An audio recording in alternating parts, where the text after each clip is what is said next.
dropped my worries, nowhere to go, nothing to do, and I don't need to hurry. Happiness is here and now. I have dropped my worries. Somewhere to go, something to do, but I don't need to hurry.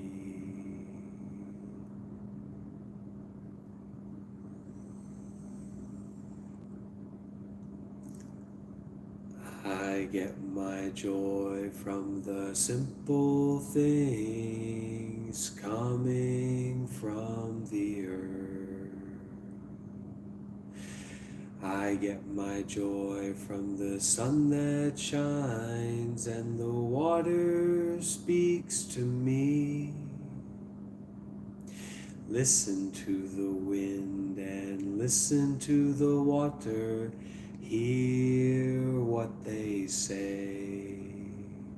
Singing hey ya, hey ya, hey ya, hey ya, hey ya, hey ya, hey.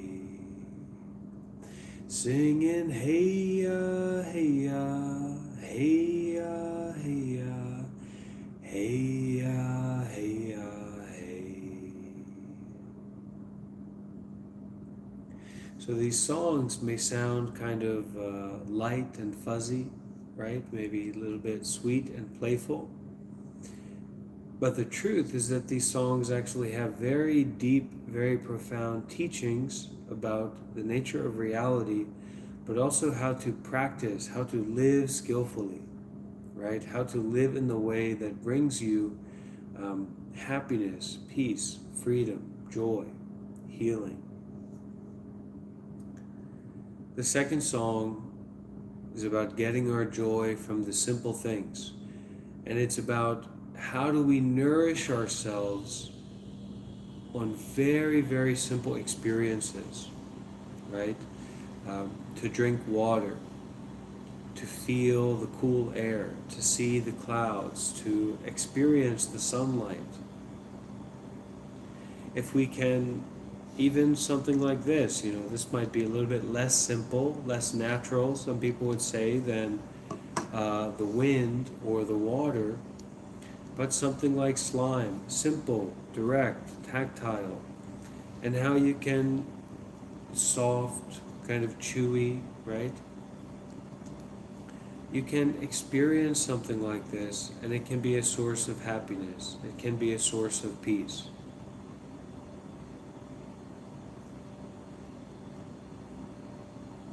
But if everything in our life is complicated, and if we need complicated things, right, to make us happy, then our mind is going to naturally be complicated all the time. And our mind is actually going to seek out complication. In every situation, every experience, we're going to be kind of chasing after, trying to find something that's complicated, trying to find something that's convoluted, and we're going to make our mind complicated. A complicated mind is easily confused, easily disturbed, right? Easily off balance. You can think if you wear a lot of complicated clothing, or you have a very complicated job, it's very difficult to stay in the present moment.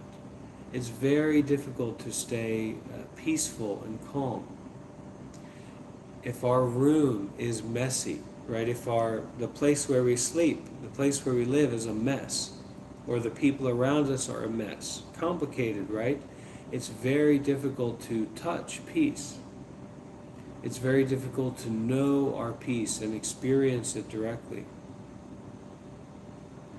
I get my joy from the simple things coming from the earth. I get my joy from the sun that shines and the water speaks to me. Listen to the wind and listen to the water.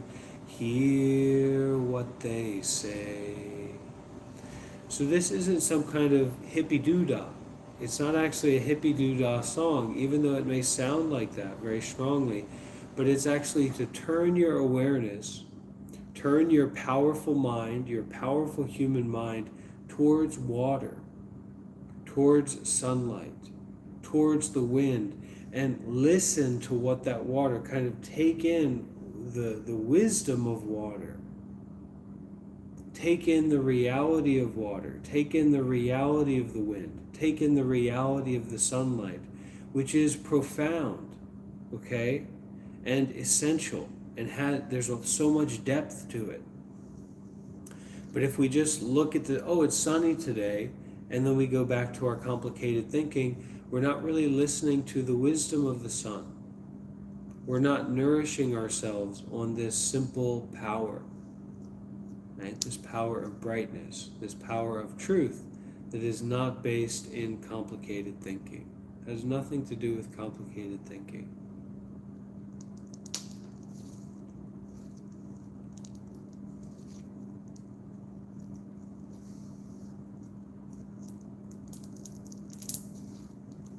I am healthy and wealthy, okay, my friends? But we should all realize that the physical health, or even the health of mental experiences, okay, and physical wealth, material wealth, it goes just like that. It can be lost so quickly. We have to realize that, right? There's the saying, you can't take it with you, okay? You can't take your money with you. You can't take your status with you. You can't take your power with you. All right? It's not possible. So the kind of healthy and wealthy that I'm talking about is the health of mindfulness, the wealth of detachment. Okay, do you have a relationship with mindfulness? Do you have a relationship with a willingness to let go? Okay, why is mindfulness important? Everything is happening in the present moment. The present moment is all we have.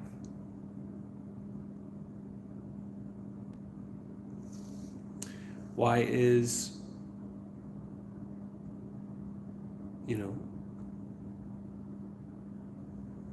why is detachment important? Or why is this willingness to let go important? Well, it's very important. This willingness to let go is very important because everything is temporary. Everything is impermanent. Whatever mental or material phenomena that comes up is impermanent. You can't keep it. You can't hold on to it.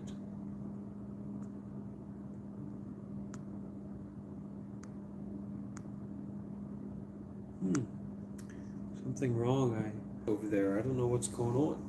It's saying there's an error.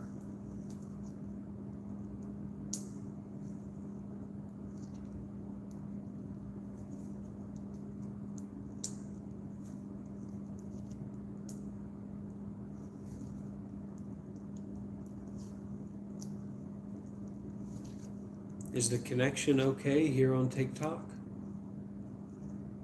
Is the connection smooth?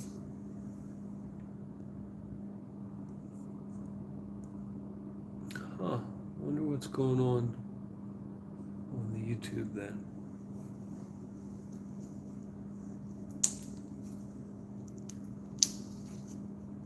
Maybe someone can check my YouTube channel and see if the live stream is going smoothly over there.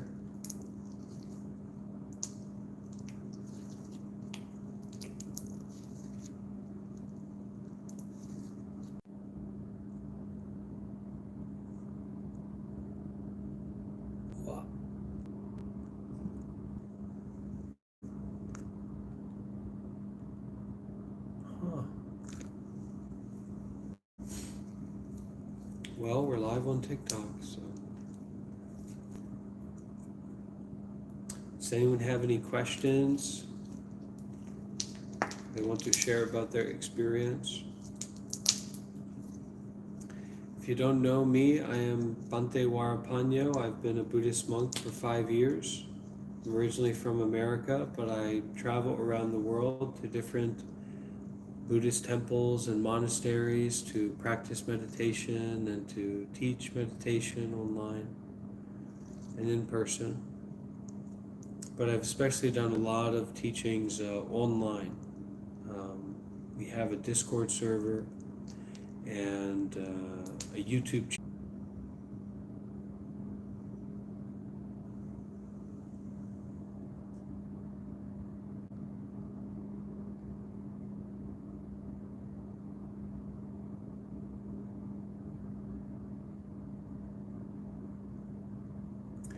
Okay, so I think YouTube is working again, so if anyone wants to hop over to YouTube to watch the stream, you can. I've been a monk for 5 years. I've been living as a Buddhist monk for 5 years.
Okay, please ask your question. Okay, don't be shy. We'll maybe keep going for a little bit more, not too much longer. I'm going to take a rest. I'm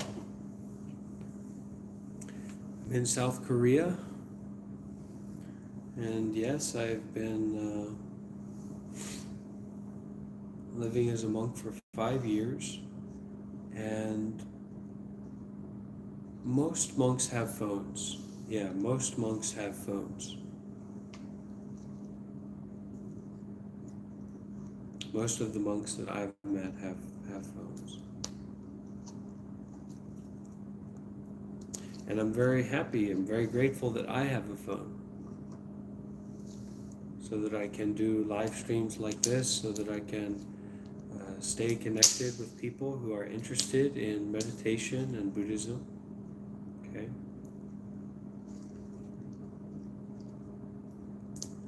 What was the original seed? What was the original invitation or push factor, right? Encouragement factor for becoming a monk?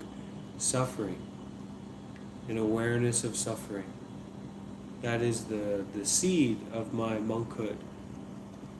That is what encouraged me to become a monk. An awareness of suffering.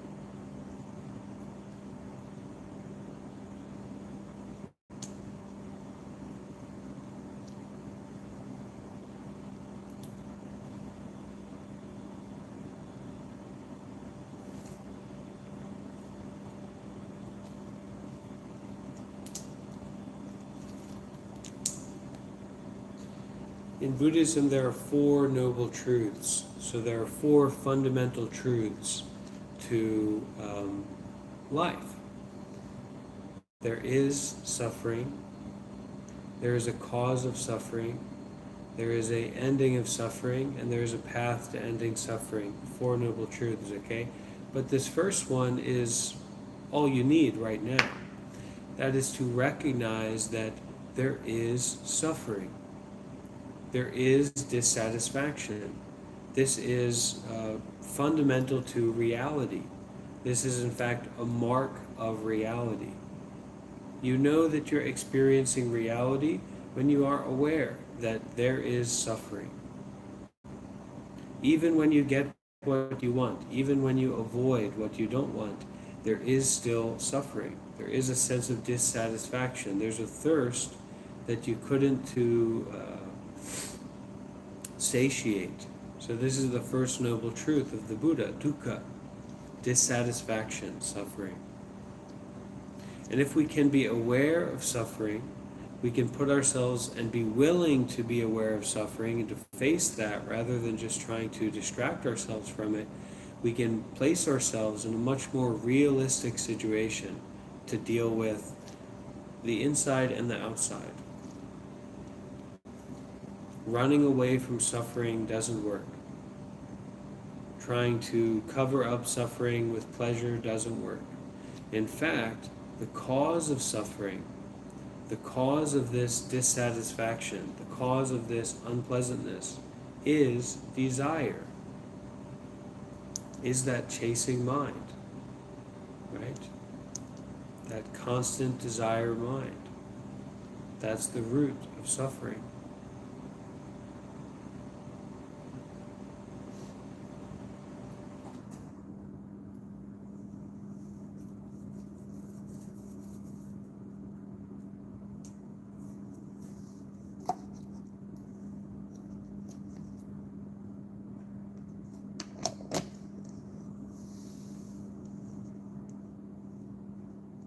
When you feel some kind of complicated suffering, some kind of complicated difficulty, anxiety, depression, etc., and if you're willing to face it, okay, if you're willing to look at that suffering, if you're willing to face that suffering, okay, then actually you can say to yourself, oh, this is the suffering. It's not a part of a complicated story. It's not your idea. It's not your.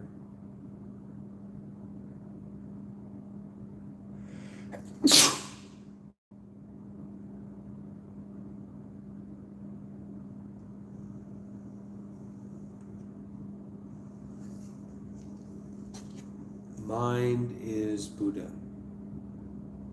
Mind is Buddha.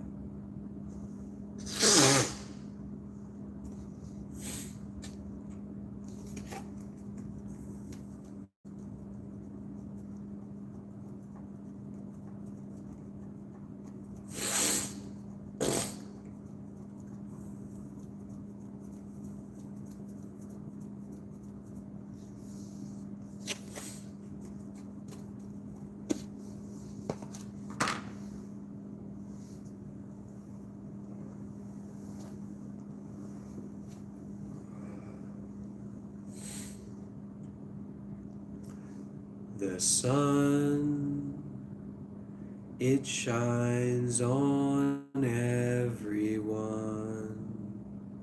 No discrimination, no discrimination. The stars, they shine on everyone. No discrimination, no discrimination. The moon, she shines on everyone. No discrimination, no discrimination. My heart, it shines on everyone. No discrimination, no discrimination.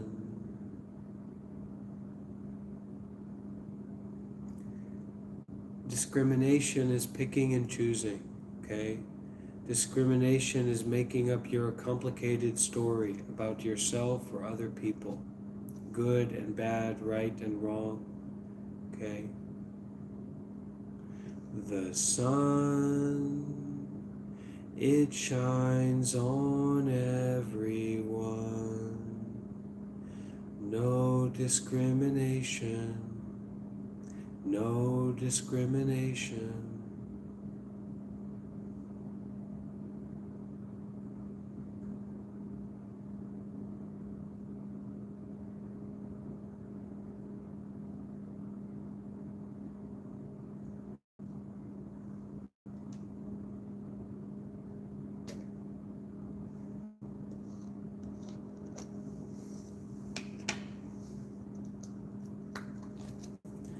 This slime is shared with everyone. No discrimination. No discrimination.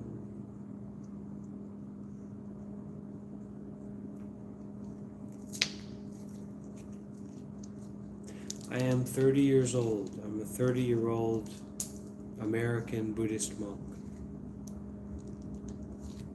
30-year-old American Buddhist monk.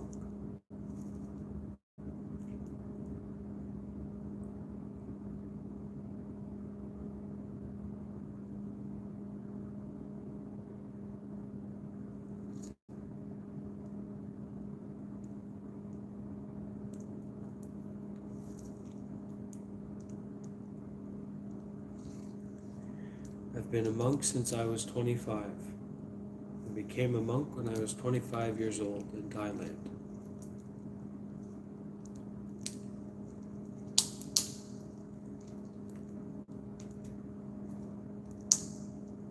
"30 years young," that's right. But nothing is guaranteed, right? This is an interesting part of our mind, right? And something that the Buddhist teachings talk a lot about.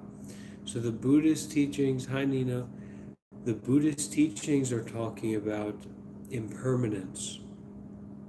Impermanence means nothing is permanent. So we say, we all think, okay, nothing is permanent, big deal.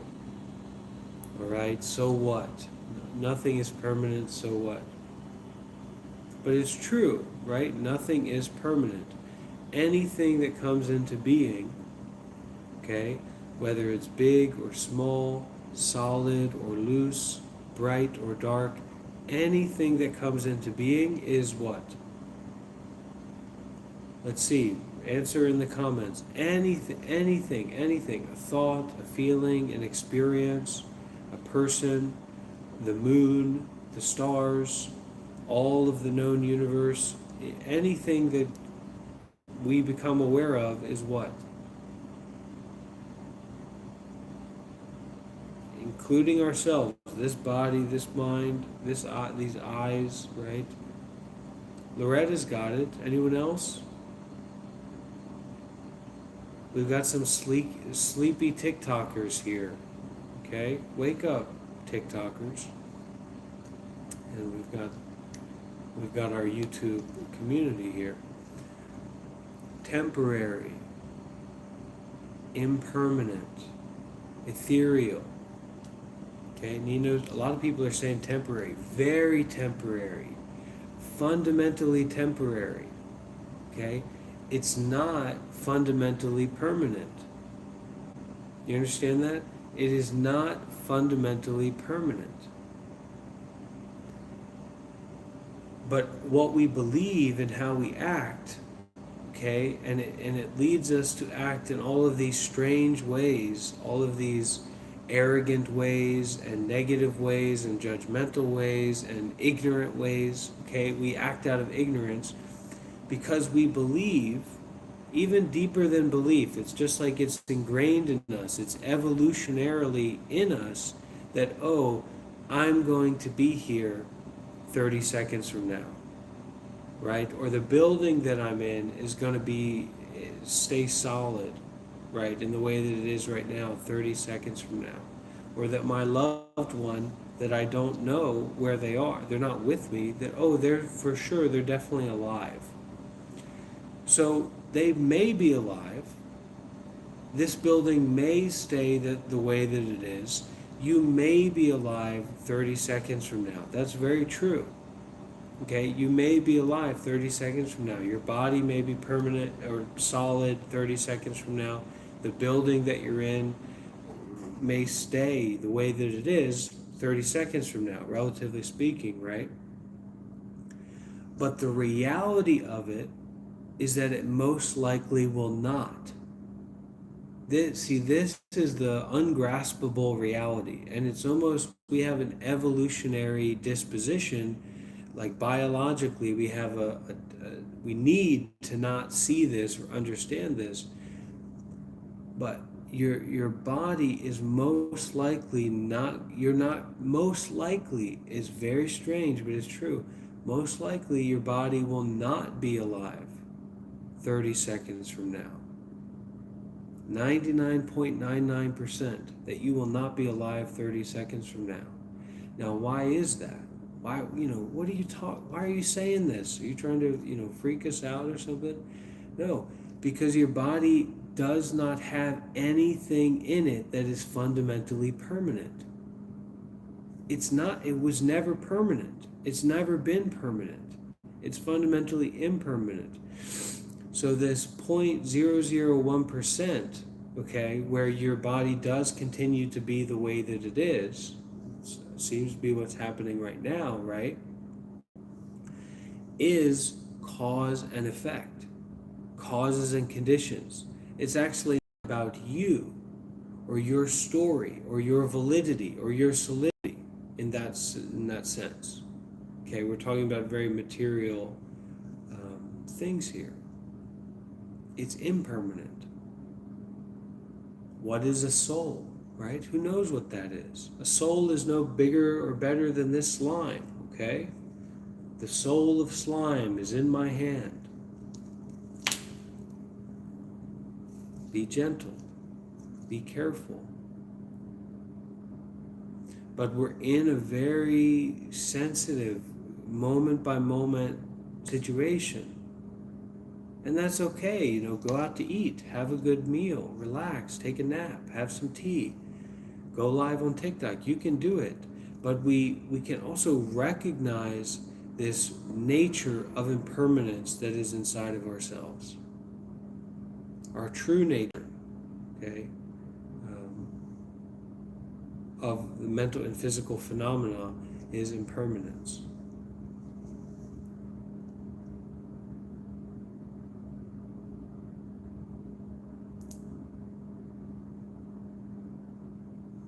Now, what is the present moment awareness? Okay, what is that when you kind of give up these ideals that are reliant upon a permanent, a continuous experience, a permanent experience, right? A self-entity. That are reliant upon your car working tomorrow. All of these ideas and all of these thoughts, all of these stories that you have, right? They are relying on this false notion of permanence with your body, with your mental experiences, with the environment around you, with plans that you have coming up moving forward. So as an exercise, if we recognize that all of those things are fundamentally impermanent and every aspect of them is fundamentally impermanent, so it's kind of not sure about those things. Now, what kind of experience is accessible for us? If we look closely, we kind of to be aware.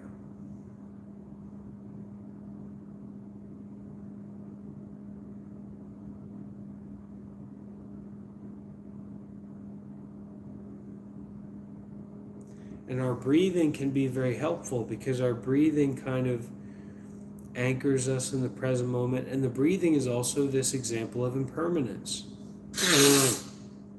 And it's a very good example, it's a very clear example of how, even though this truth of impermanence is the truth, we just kind of say, so what? We discard it, right? Our breathing it shows us that, okay? Because this breath that you're taking right now, okay, or that you'll be taking in a moment, okay, this is the life giving breath.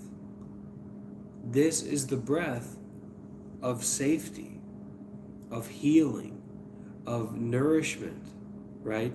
This is the water in the desert after you've been walking for 20 miles nonstop. This breath is it. Right? Try to hold your breath. Maybe we'll try exercise together. Let's see who can hold their breath longest. All right? Now, if you're prone to panic or something, don't get yourself into a tizzy here trying to hold your breath. But let's see. Let's try. I'm going to try it and see kind of what happens. Experiment. Okay? Breathe out. Don't cheat.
And yet, we forget about our breath all the time.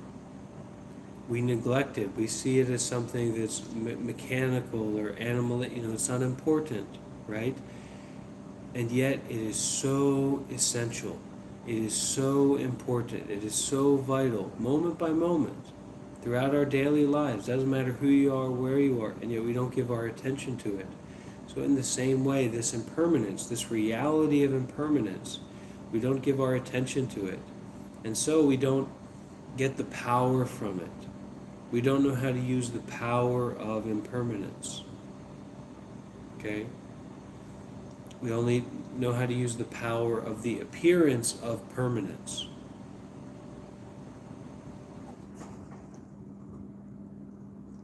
And so the power of impermanence can be that you recognize that you don't take too seriously these worries or these stories or these complicated situations that you find yourself over investing your time and attention in.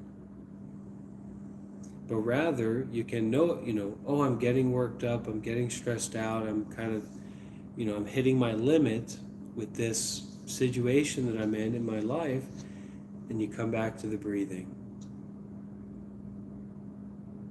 You recognize, you remember that impermanent nature. This body is impermanent. That person is impermanent. This situation is impermanent. No debate, no discussion. Okay? Just like when you hold your breath and then you're ready to take your next breath. There's no debate, there's no discussion, there's no, well, wait a minute, this breathing thing, I'm kind of a, I'm a modern person. I'm not sure if I'm going to believe in this. No, you breathe. And so, in the same way, in that kind of meditation on impermanence, you're breathing, of course, but you recognize, oh, that, this body is impermanent. That job, that relationship, that situation, one way or another, it is impermanent, and you can let go.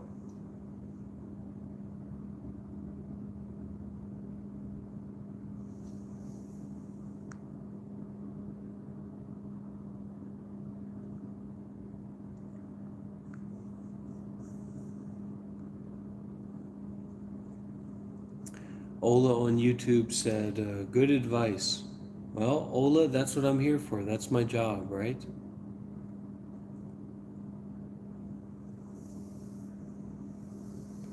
My job is good advice.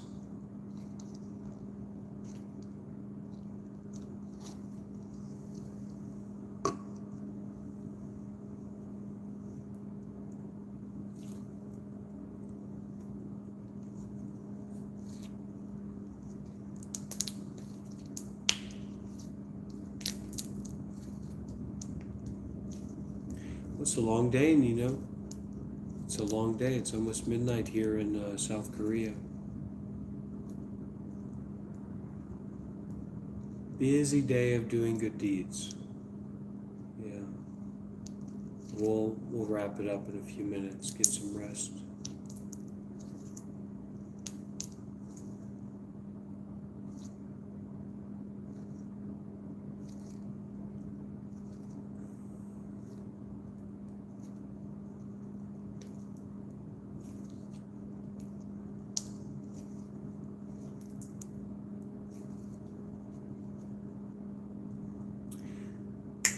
Every day, good day. Every time, good time. I enjoy present moment. Every day, good day. Every time, good time. I enjoy the here and now. Every day is a good day.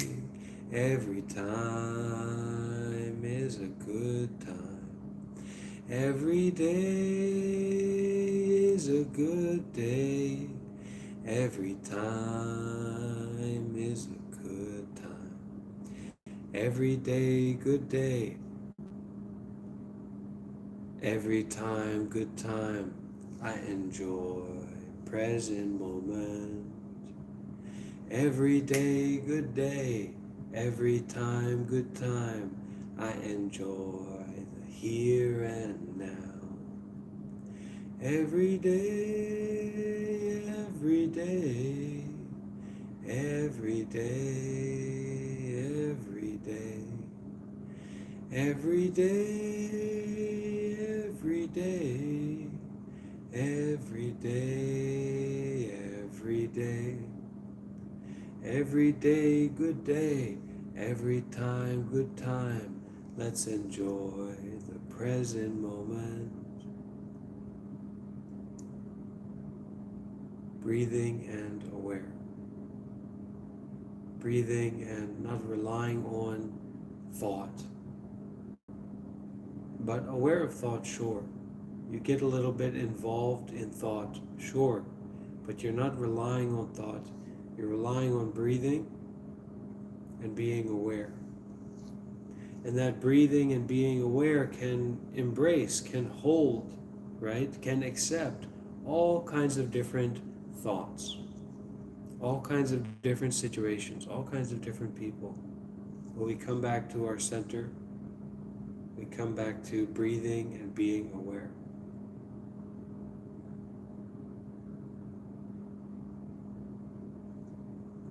Okay? We'll leave it there for today, for tonight. All right, everybody?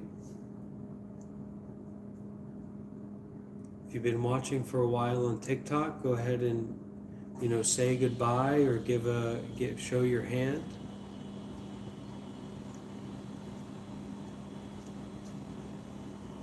Thank you, Nino. Yeah, we'll sing that song again sometime. It's from a friend of mine at the Deer Park Monastery. He wrote that. Okay. And everybody, if you'd like to learn more about me and about the community that I running online, everyone can go to our website, monklife.one. Do you all see the website there? I'm not sure if maybe it'd get picked up by the spam filters. Monklife.one. Can you see that?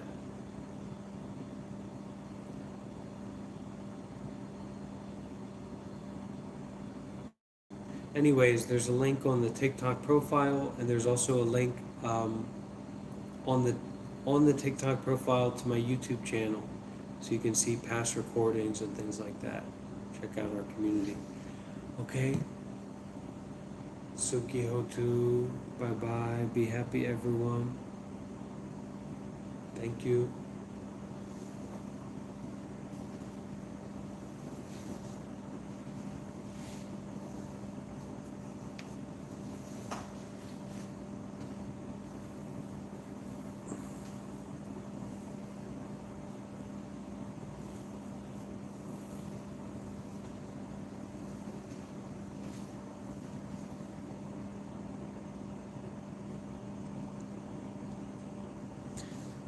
Ayira fuck, mo fuck.